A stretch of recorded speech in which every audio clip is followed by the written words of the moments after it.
Sorry, not used to all the new high tech. So I want to thank you all for coming and those who are going to be watching in the future. I'm very pleased that we have Anne Perrone here with us today. I met her through Washtenaw Congregational Sanctuary. I find that she is one of the shining lights in our community as far as immigrant issues. She is not only affiliated with Washtenaw Congregational Sanctuary, but Mira and a few others that she may or may not talk about. But please give her a warm welcome. Thanks.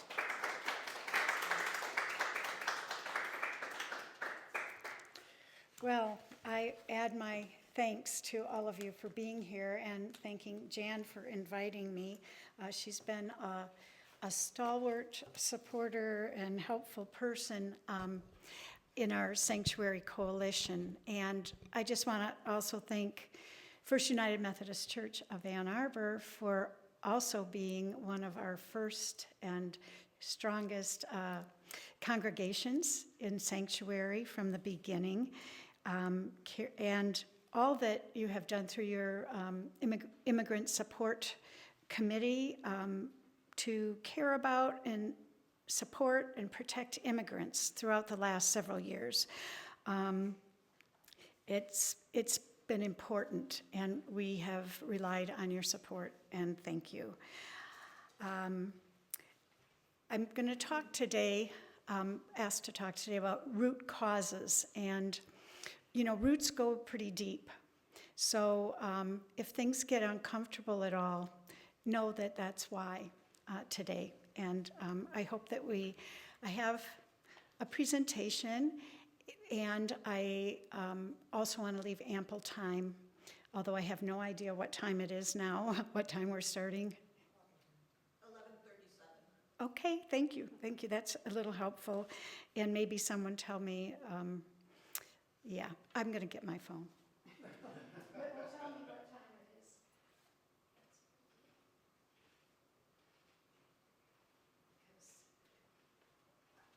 I just want to leave ample time for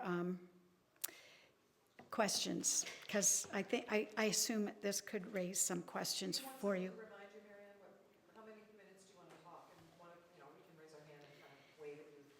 Well, Jan gave me an hour, which I kind of hope not to talk that long, but it might go that long. So yeah, definitely 12:30 reminder.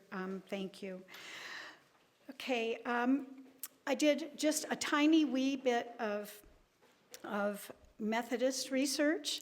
I am from the Catholic tradition, so we have so much in common, and we are definitely sisters and brothers in immigration justice work. But there were two quotes that I found from recent documents, one from the UMC Council of Bishops, and this is a direct quote, "At no time has the church in the U.S. had a greater opportunity to welcome Jesus among us as he journeys with migrants, immigrants, and refugees than today. Today is the time. It is the greatest opportunity in any of our lifetimes to do that." And I thank the Council of Bishops for that reminder. And then just one more from 2024, the United Methodist Book of Discipline. "To refuse to welcome migrants to this country and to stand by in silence while families are separated, individual freedoms are ignored, and the migrant community in the United States is demonized by members of Congress and the media is complicity to sin." That's the uncomfortable part, but I see people nodding. I think everyone here probably shares those thoughts. So I hope today to offer information and thoughts about the root causes of migration and move into sharing some stories from my own involvement and experience with people and situations on the ground, both here and in home countries. Most of my own experience comes from my human rights work in Latin America over several decades.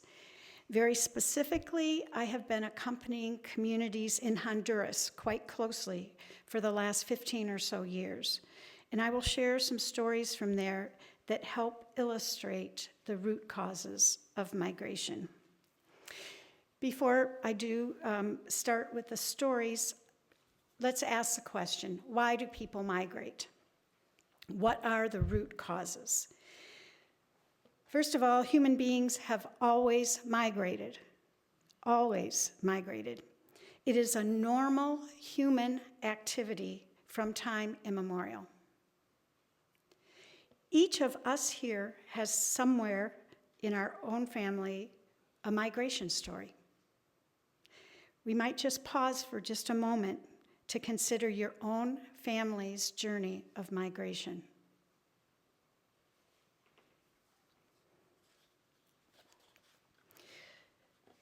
Most of my own firsthand knowledge, apart from my own family's immigrant story, which is just a couple generations old, is my work in Latin America as I have traveled widely and deeply among the poor there. In that context, most of the time, we have to see migration as forced migration. Most often, people feel that they have no other choice. If I asked you why people leave their homes, communities, families, neighbors, cultures, you would likely say because of poverty, because of violence in their homeland. You would know enough not to think that it was just for a whim or a desire to explore or the desire to be able to buy and own expensive consumer goods that we have in this country. But have you asked yourself, if the answers are in the neighborhood of poverty and violence, have you ever asked yourself, well, why is there so much poverty and violence in these countries? Each story is unique, but the forces at work are similar if we look at the last several decades. And again, I'm focusing on Latin America, more on Central America, and very much on Honduras. But many of these forces are at work in many other areas of the world. And it goes kind of like this, the very short and dirty. Most often, these countries will have a few rich people or families with ties to transnational corporations and extractive industry, and they have a status quo to be protected. And they need a police force and military power to protect the status quo. Dictators are installed, and unjust wars, often with the support of our own country, have been waged against their own people. The people who are calling for change, who are trying to organizing for just labor laws, for education for their children, etc. And these calls are answered with oppression, corruption, and denial of their human rights with state-sponsored violence. Oppression, climate change, extractive industries like mining and megatourism projects are forcing people off and out of their lands. Most people who are migrating over the past few years are desperate because the forces against them being able to subsist, not even thrive, but subsist, are overwhelming. Sadly, the United States history and their foreign policies of business first and protecting large corporations over human rights have helped create the unsustainable conditions in most of these countries. If you ask an undocumented immigrant from Mexico or elsewhere in Latin America why they came to this country, they will most often say, to work or for a better life. This is undoubtedly true, but it's only part of the picture. Even they may not know the complexities that have led them to feel forced out of their own home countries. We who have had the privilege, like myself, of accompanying people in both their home country and in the United States definitively believe in the right to migrate as a basic human right. But we also find ourselves saying that it is a human right not to migrate, and that right is also being violated. So let's turn to Honduras. And it is right there in Central America. And again, I have had the privilege of crossing some really consciousness-changing borders in my life. So I'm going to tell the stories of 4 different cases of people and communities from Honduras. You'll see how their stories interconnect with each other and how they interconnect with migrant justice, and I'm hoping, and also justice for the earth, all of them, both there and here. And I'm hoping that they illustrate the deep causes of migration for you. The first is Berta Cáceres, and she is perhaps the best known internationally. If you don't know about her, you will learn, and she's remarkable. Berta Cáceres was born into the indigenous Lenca community in the town of La Esperanza, Honduras, where subsistence is precarious. A university-educated mother of 3 daughters, Berta became involved early on in the struggle to protect the environment that was so intricately linked to her people's survival. While still a student, she founded a movement called COPIN, the Civic Council of Popular and Indigenous Organizations of Honduras, bringing people together to address the growing threats posed to the Lenca communities by illegal logging and to organize the fight for their territorial rights and to improve their livelihoods.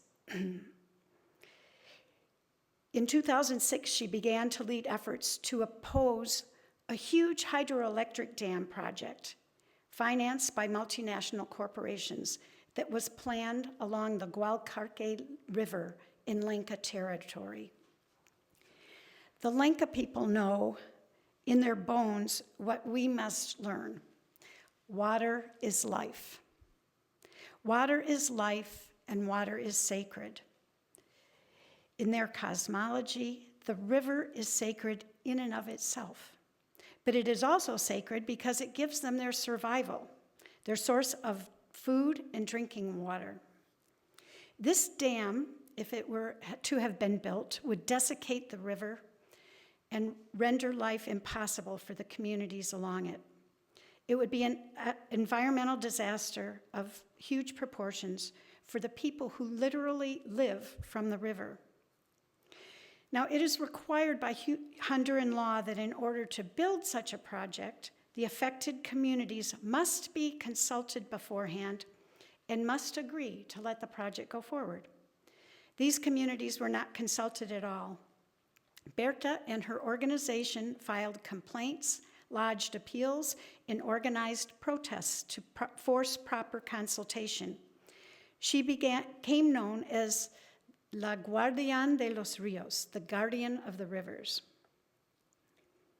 With the years of increasing public pressure by Berta and COPIN against the dam, the largest multinational company, a European company, backed out of the deal, and then came the intimidation by the Honduran military, and then the death threats. Berta was constantly hounded and harassed, and her family feared for her life. Protective measures offered by the UN, such as were possible, were taken. In 2015, Berta was awarded the prestigious Goldman Environmental Prize. given annually to honor the achievements of grassroots activists from around the world who inspire all of us to take action to protect our planet. She went to San Francisco to accept this prize, and with this international acknowledgement and attention, the hope was that winning the prize would afford Berta some protection from those who threatened her life. But in the early morning hours, on March 2nd, 2016, just a year after receiving her award, Berta was assassinated in her own home by a group of men later found to have ties to both the company building the dam and the country's military, Honduras military. Berta was 45 years old. Berta is not alone in her struggle nor in her eventual fate. She is joined by thousands of people across Honduras who are moving together to protect their natural resources and sources of life for their people and our planet. Soon after her death, a saying became part of the culture. Berta no se murió, se multiplicó. Berta didn't die, she multiplied. Berta was born into her indigenous culture, but also into the context of the larger reality of the country of Honduras. Briefly stated, the majority of the people of Honduras have faced extreme poverty and human rights violation since the time of the Spanish conquest. But we're not going to go that far back today.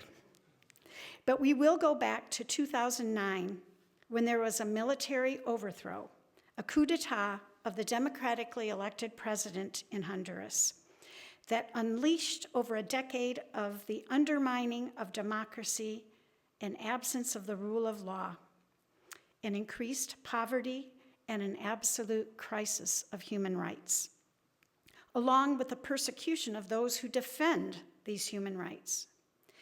The people were living under what they called a narco-dictatorship that imperiled their livelihoods, their ways of surviving, and their very lives. And we have to add to that the very real threats against their natural resources, especially their water.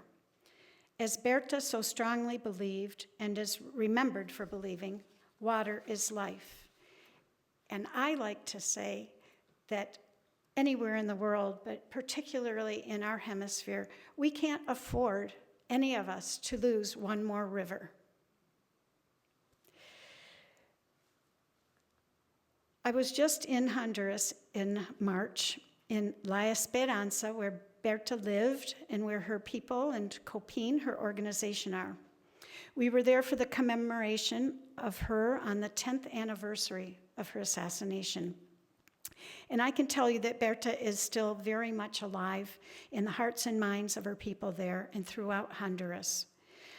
She actually just had, this is kind of weird, but she didn't have people, the state of Honduras issued a two lempira, that's their money, 2 lempira bill, it's a 20 lempira bill with Berta Cáceres on it. I mean, she's very, very well known there. They are still clamoring for full justice for Berta and to make what they call the intellectual authors, not just the people who pulled the trigger, but the intellectual authors of her assassination be brought to trial and convicted of this crime. And they are fierce in their defense of the natural resources around them. Since the coup, almost 30% of Honduran land has been earmarked by mining concessions by multinational corporations. This type of mining involves the use of cyanide, arsenic, and mercury, threatening the rivers that serve countless communities across the nation. The many hydroelectric dam projects that are planned are not to produce electrical energy for the nearby communities, but to give cheap energy for the mining operations. Many, many communities, and I have visited with several of them, already living on the margins of subsistence, are facing the death of their rivers, their source of life. Some of the places that I have visited have suffered the devastating consequences of dams that have been built that dry out their river and their land, and of the mines that have begun operations, poisoning their water. But I've also visited several that are in the process of resisting the mines and the dams with all of their hearts, as Berta did. They face the same obstacles that she did, often threatened by the military and police, who are working closely with the corporations rather than protecting the people. Berta was not the first nor the last environmental activist or human rights defender to be killed in Honduras, which is now known as the deadliest place on the planet to protect the planet. Well over 120 environmental activists have been murdered in Honduras since 2010. Yet the people continue protesting, proclaiming that water is life, continue protecting the planet, their planet, our planet, the only planet. This is Juan Lopez. Juan Lopez was a peasant farmer, a catechist, the right-hand man of the parish priest, a husband, a father of 2 daughters, a good neighbor, a community activist, and a poet. Juan lived in the area of Honduras called the Bajo Aguan Valley in the city of Tocoa, through which flows both the Guapinol and San Pedro rivers. For many years, Juan had been one of the key leaders in a strong local movement opposing a mega project of iron oxide mining right up against the town of Guapinol, close to Tocoa. The mining project that they are protesting is run by a company owned by family members of the largest landowner in Honduras. This company, unbelievably, was given concessions for mining with no community consultation, which again is required by Honduran law, and the mining site is happening inside the core area of a protected national park, protected by Honduran law. In this park are the headwaters of several rivers, including the Guapinol River, which is the source of drinking water for 42,000 people. In 2018, the development of the mine began to contaminate the water for 14 nearby communities. Juan Lopez and other community leaders organized with the people a camp in defense of water and life within the national park to peacefully protest this mining operation and the unlawful permission the government, the coup government, had given it to operate. In October of 2018, 1,500 Honduras military and police violently attacked the camp and evicted all who were on site. Security forces used excessive amounts of tear gas, live ammunition, and beat protesters. The following morning, protesters returned to the camp, and the security forces used the same methods to break up the protests, this time following protesters home, where excessive use of tear gas and gunfire continued. Juan and other companions in the struggle were arrested and jailed for a period of several days. After a great outcry by international organizations and governments, the water defenders were released. They went back to their communities and continued the struggle and continued to be harassed and threatened. Oops, there we go back again. Later, 8 other men who came to be known as the Guapinol 8 were arrested and imprisoned for more than 2.5 years in pre-trial detention for being part of the peaceful protest encampment. There was no substantiated evidence against these water defenders. The accusations were fabricated and were intended to repress the legitimate resistance movement. These 8, all innocent men, were finally given a trial by the Supreme Court who found the charges unwarranted and were unconditionally released in February 2022. It was a rare victory after such a long time of unjust imprisonment. So again, this follows a familiar and growing pattern in the region.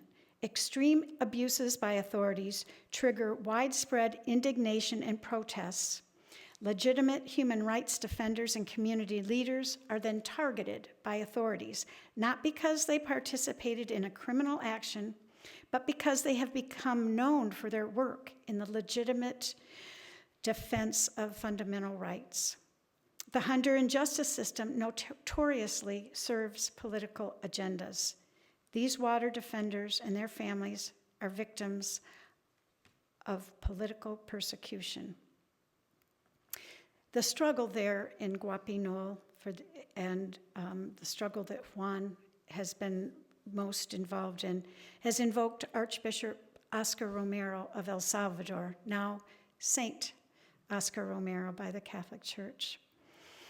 I have been working with an organization, national organization here called Share El Salvador since about 2018 in accompanying people in this struggle, along with others in Honduras.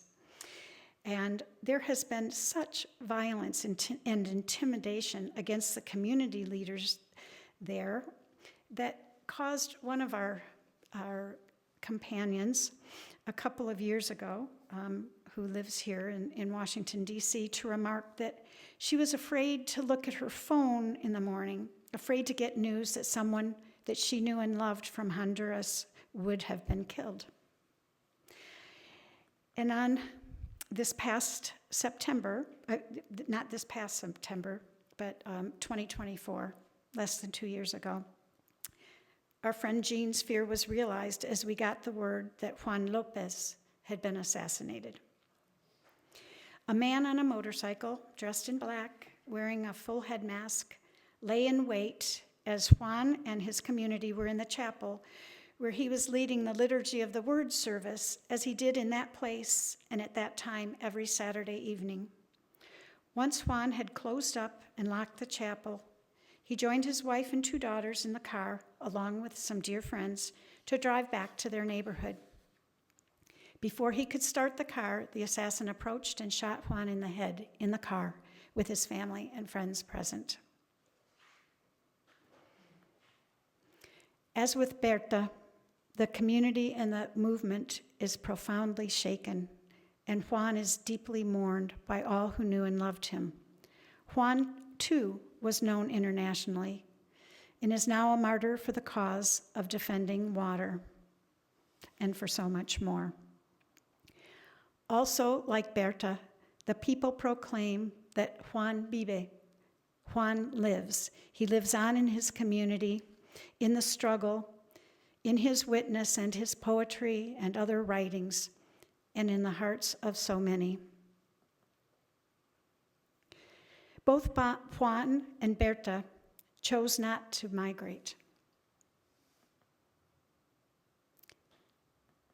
But you can see why some people do. So did Reynaldo, our next person to introduce you to. He chose not to migrate until a certain point. Reynaldo is one of Juan's best friends and close colleague and what has become known as the Guapinol struggle. Same struggle with the mine in the national park.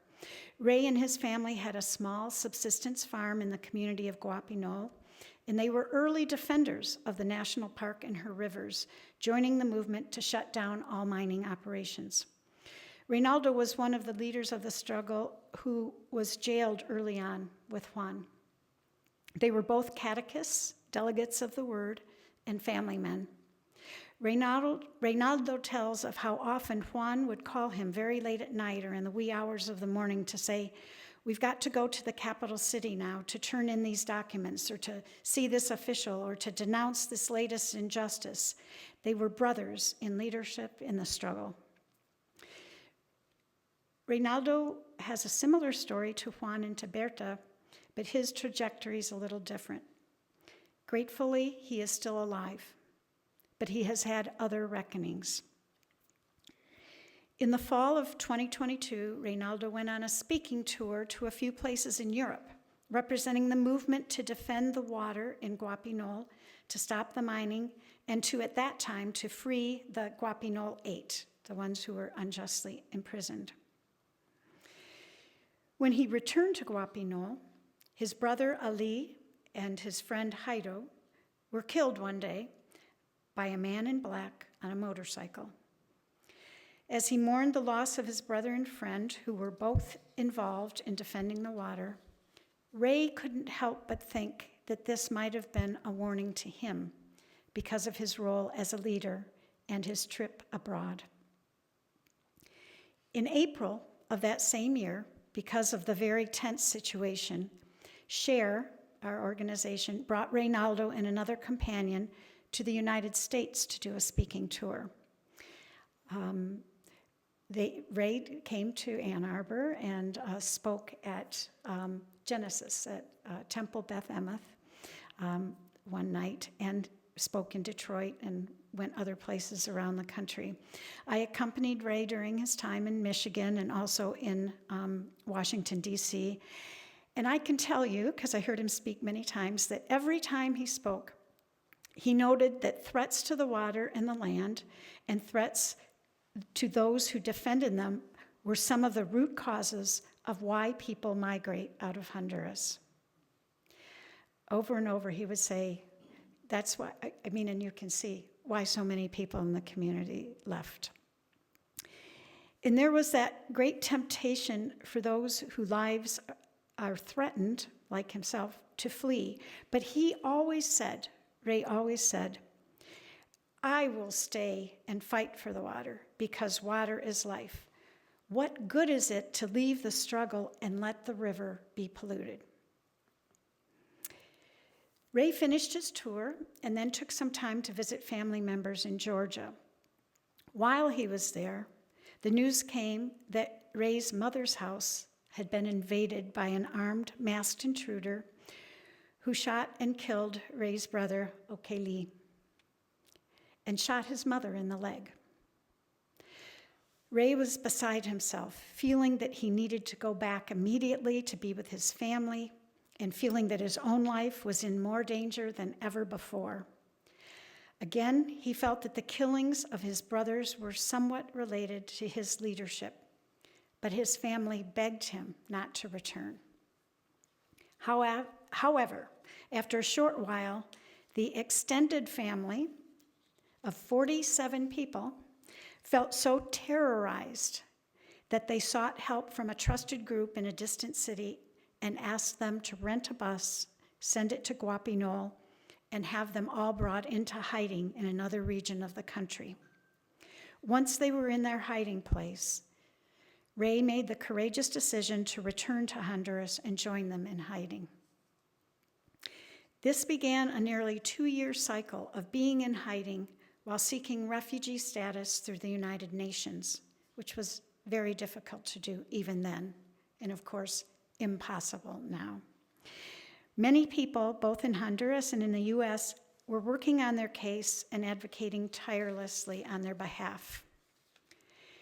At some point, miraculously, the family as a whole received refugee status through the UN. After much paperwork, etc., little by little, in clusters, certain groupings within the family were given a leave date and airline tickets and were flown to the United States for resettlement, when we still had resettlement. By the time a small group of us visited Honduras September of that year to accompany Juan's family and community in praying the novena after his assassination, only Ray and his wife and another group of 10 were still awaiting their dates, still in hiding. He could not go to the funeral of his dear friend or to the anniversary. In October, Ray and Mabel, his wife, received their go-ahead, and they left their beloved Honduras to go to a new life in the United States. That December, another small group of us visited them in their new space, where much of the family is now living. We visited and enjoyed being in each other's presence, and we also had a liturgy of the word where we prayed and sang and acknowledged the pain of dislocation, of leaving one's country that they never wanted to leave. And we gave great thanks for the miracles wrought to bring them to safety. We remembered Ray's brothers, Ali and Okeli, and we remembered and mourned the murder of Juan. All during December and January, we had people following up and advocating for the last few people in that family left. That was December and January after the November election. So we knew, well, we didn't know all that was coming, but we knew it was going to be even harder. They didn't get out. They didn't make it, and they're still in hiding within the country.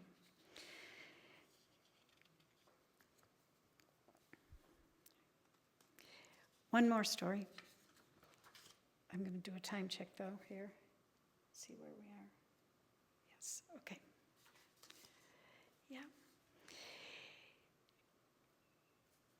So this is about the Garifuna community. Several years ago, we visited a Garifuna community in the northern coastal area of Honduras, a highly biodiverse area. The Garifuna are an Afro-Indigenous people descended from the Arawaks and Africans. Their ancestral territory spans the Caribbean border of Central America, which they have inhabited for over 200 years. We met with a couple of interim leaders of a community called Triunfo de la Cruz, or Triumph of the Cross. They are interim leaders because a year before, 5 men in their community, including the president of their community, Snyder Centeno, had been forcibly disappeared in the night by men wearing bulletproof vests and whose vehicles had the markings of police units. They have not been seen since. The community has been in a struggle ever since a Canadian tourism company came and has threatened, forcefully bought, and or stolen their ancestral land and beaches, threatening their livelihood and their lives. They are building tourist meccas and gated communities for affluent Canadians and Americans. Snyder's whereabouts remain unknown, along with the 4 others. No investigation has led to any apprehension of any suspects, no prosecutions. Since their abductions, there have been many occasions of harassment, threats, and worse in this community and many other Garifuna communities in the area. On the left, you'll see Miriam Miranda. She's the coordinator of an organization of the Garifuna people in Honduras. And this is a quote from her. In the last several years, we have counted over 50 assassinations of Garifuna people and dozens of cases of legal persecution. Meanwhile, our young people are abandoning their communities in droves as a result of the violence, persecution, and lack of healthy living conditions. We are in a very serious situation because the state is made up of corrupt, murderous, criminal political class, says Miriam Miranda. Not only does that put us more at risk, but it makes this fight very difficult. We're swimming against the current. Again, Honduras is one of the most dangerous countries per capita for environmental defenders. So we're going to take the last little bit to talk about the role of the United States. And I made a graphic that, for me, encapsulates what I'm trying to say. And I hope that you can see it. And these might have been circles, but you see the circle in the middle and it's scrunched, it's crushed in. That's Honduras and Honduras civil society. And Honduras, as it says, is a rich land, very rich land of rivers and forest and rich human resources and incredibly rich biodiversity. And it is very rich in martyrs. And the martyrs help fuel the resistance. And they're rich in resistance, as you have seen. But the circle right around the inner squished circle are all the things that are crushing them. The violence, loss of land and water, impunity that very few of people who are committing crimes against people's human rights and taking their lives are brought to any kind of justice. Extreme economic inequality, the struggle to survive, corruption, unemployment, displacement, organized crime, and throughout fear, impunity, and violence is all part of that picture, and it is just crushing them. But what causes all of these things? That question that we asked at the beginning. Why so much violence? Why so much economic disparity and inequality? And so then we have the four huge arrows going around. Political usurpation. They elected a president and he gets overthrown by the military. And what they hoped for in the president they elected is gone. The transnational extractive industries and agribusiness. A neoliberal economic model that puts business first and any social services last. And then the military and the militarized police. And what's holding it up? What's supporting all of this, all of these arrows, these pillars that are coming in to create these circumstances? The United States has offered their political support and security aid for the military and the militarized police for a long time. We were the only country in the hemisphere to recognize the coup that happened in 2009 when the democratically elected president was overthrown, to our shame. And that was under Obama. So we have a lot to do in that country, and I could talk about El Salvador, I could talk about Guatemala, I could talk about Colombia, Mexico. Our country has been involved in helping create the conditions that fuel migration. And that's why it is just, for me, a killer when there are people who say, well, why do they think they should get to come to our country? Why don't they stay in their own homes? It's like we've helped wreck their homes and then expect them to stay there. So I hope that has given you, I've said a lot of words, I've put a lot of things out there, but I hope it gives you more of a sense of what are the real causes beneath the ones that are usually spoken. And I'm happy to try to answer any questions you might have.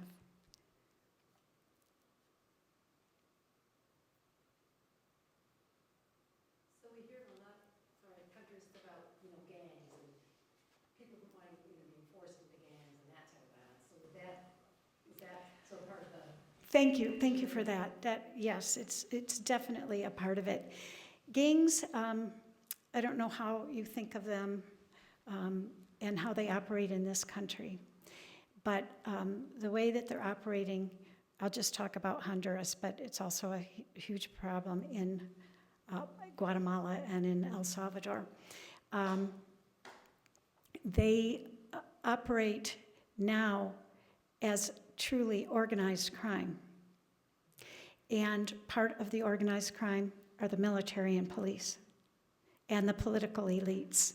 So we're not just talking street gangs who do their very nefarious, horrible things. They do. They do all of that, and it makes people's lives untenable. But it's connected. And it's also connected. There were no gangs in Central America until in the 90s. Bill Clinton decided to, so let's take it back. You likely know that there were terrible civil wars in Guatemala and El Salvador, and in a way in Honduras during the 1970s and 80s. And so many refugees came here, not as refugees, unfortunately, but as not with permission, not because we did not recognize, because we were funding those wars, and so we could not recognize that they were getting state-sponsored violence against them for a state that we were supporting with military aid. And so people came undocumented from El Salvador, Guatemala, Honduras, in huge numbers. And as happens, many of them were in big cities like Los Angeles, Chicago, San Francisco, et cetera. And there were gangs there. And some of the kids, many of whom came traumatized, their families traumatized, death squads on their heels as they're leaving, had a difficult time adjusting. And some of them, like some of our children, joined in the United States, joined some gangs. And they committed crimes, and they were put in prison. And when their prison sentences were over, Bill Clinton had this great idea of sending them all back to countries where they had no family, had not lived other than some as infants or small children, didn't know the language, and had nowhere to go. And so they get dumped back in their home country. And what could they do but gather together and do what they had learned here? And that was the origin of the gangs. That was an export of the United States. So, but yes, tremendous problem. And it's all filled up in this. Yes? So regarding organized crime in Central America, we have also seen an expansion of narco-trafficking circles from Venezuela and Colombia and Mexico into Central America. And many times they take sides in the gang conflicts. They work with certain gangs and lean against others. In your experience and to your knowledge, how have you seen the role of major narco-trafficking organizations in worsening insecurity and violence in Central America? Tremendous. And I want to go back to this when the democratically elected president of Honduras was overthrown. The architect of that coup was named Juan Orlando Hernandez. He was a Congress member at the time. And he became, after a coup government was put in, et cetera, he became the president of Honduras. And he was president for, in the first place, 2 terms, which you are not allowed to do. And that's the person that so he had 12 years really to destroy their democracy, such as it was at the time. And he is who they referred to as the narco-dictator. And they referred to him as that the whole time he was in office, when he had very good relations with the United States, but that's under his watch that all of these people were killed, and so many more. So we, the people of Honduras and people here, advocates in the United States, were saying, he's involved in narco trafficking. The very president of the country. That's how far the reach. That's why I said that yes, it's gangs, but it's all together. I don't know if you remember this, but he was out of office in, I'm trying to get the dates right, and I might not, but it's now 5 years ago that he was out of office, and as soon as the new president got inaugurated, the United States ordered an extradition for Juan Orlando Hernandez, the narco dictator, and had up on charges of billions of dollars worth of narco trafficking that he allowed to go through Honduras into the United States. And they brought him to the United States, and he was in jail in New York City, and he had a due process, a long, thorough trial with tons of evidence, and he was convicted. And he had a sentence of something like 23 years in prison. And it was really, way too little, way too late for the Honduran people, because they had him, they were under his thumb for so long. But the United States, the FBI, whoever it was, the investigators, they had all of this information beforehand, but we continued to send military and police aid to Honduras during his whole time. When we were very much advocating to stop military and police aid under his watch. So what you might not have heard is that just, how long ago was it? Just a few months ago. Just a few months ago, right? Yeah. Trump pardoned him. Pardoned him. So yes, it's very entrenched. That's what I was trying to show, that entrenchment. And it's true, I don't have gangs in there, but they're the gangs, kind of the military and the police, the political and the transnational corporations, and it's all part and parcel. But on the ground, in the towns, yes, people have you will hear their stories of they make so little money, and then they have to pay off the gangs for protection money, which means if you don't do it, I'll kill you. That's the protection that's offered. Yeah, extortion, exactly, yes. But it reaches to literally the highest levels. Thank you for the question.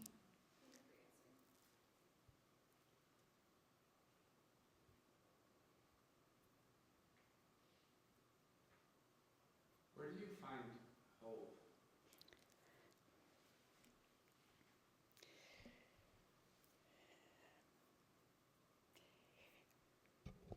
I find hope a lot in the people of Honduras themselves, the social movements, the people who are, like Copine, Berta Cáceres' organization, now led by her daughter. As I said earlier, we were there in March for the commemoration of the 10th anniversary, and they are just going strong. They have been working, of course, to get the case resolved in terms of, there are people in jail in their case, but only because they pushed and pushed and pushed, and they are organized and very, very strong movement. But they're also tending to all the other things, the land disputes, the protection of water, et cetera. If they're still willing to do it, if my mother had been killed in the way that their mother was killed, those young women, two of her daughters are involved in the struggle and in the organization. They would have every right to, and the family is internationally known. They could go and get refugee status and in Europe, and not here, of course, but But they don't, they stay. They're with their people.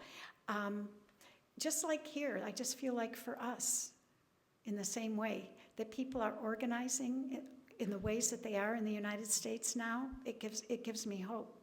I'm not naive about anything. But that's really where the hope comes. It also, my first thing that when you ask me that, I want to say the martyrs. But of course they're dead, and we want less people to die. I don't want more martyrs. But the way that they stood up for what is right and gave their lives is inspiring and hopeful.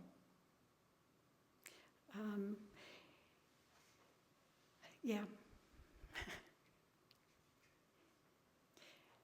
But I don't know about you all, but as you listen to some of this, you might have thought about what's going on in our country in terms of erosion of democracy. And so, yeah, it's very, very, and we, Latin Americanists have been saying for a couple of decades, coming to a theater near you.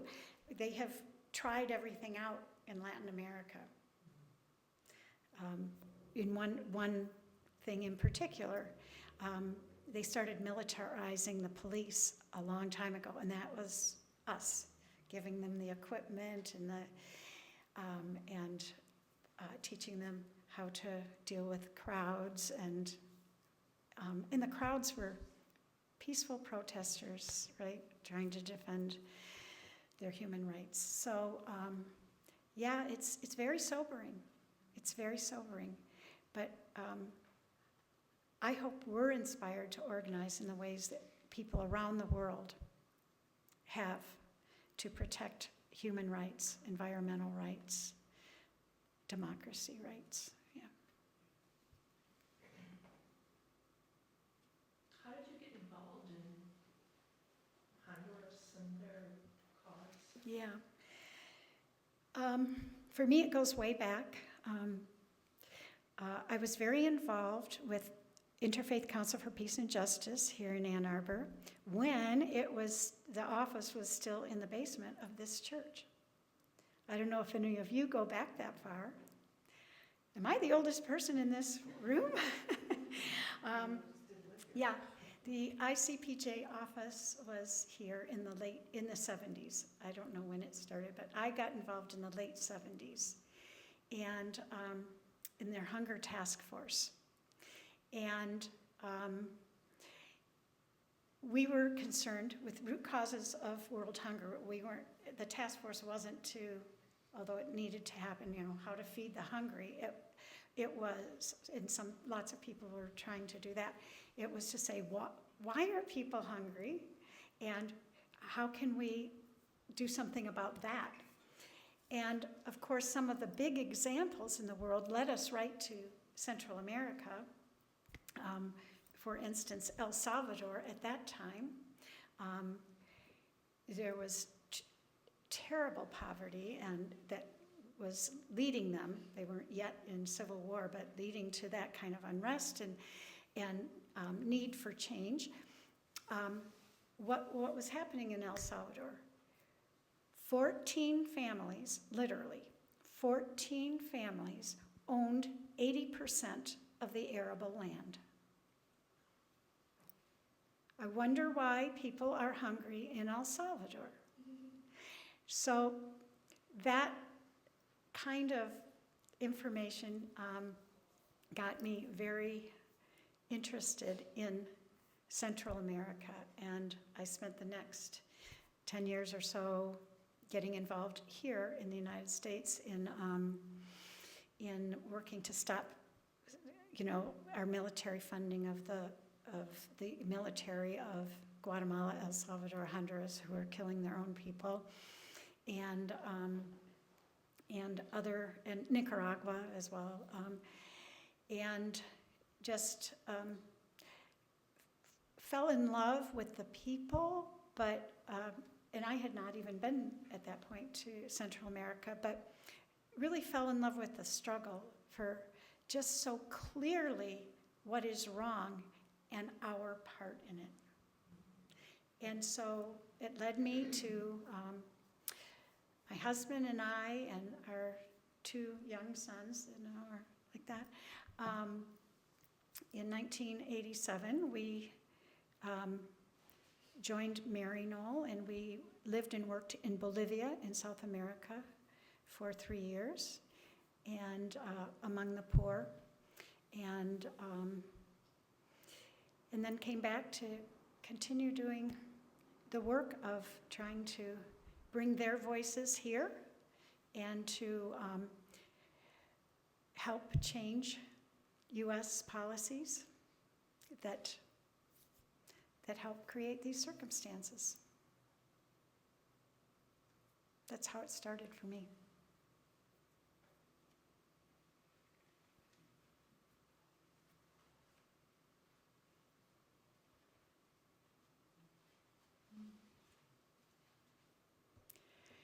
Thank you so much for coming and listening.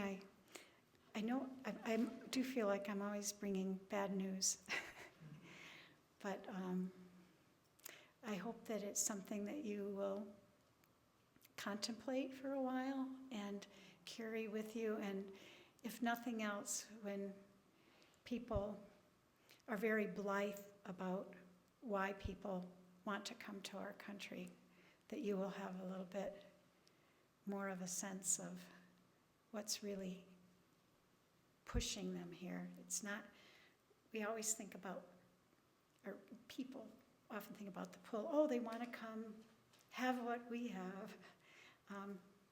It's so much more than that. Thank you very much. Thank you.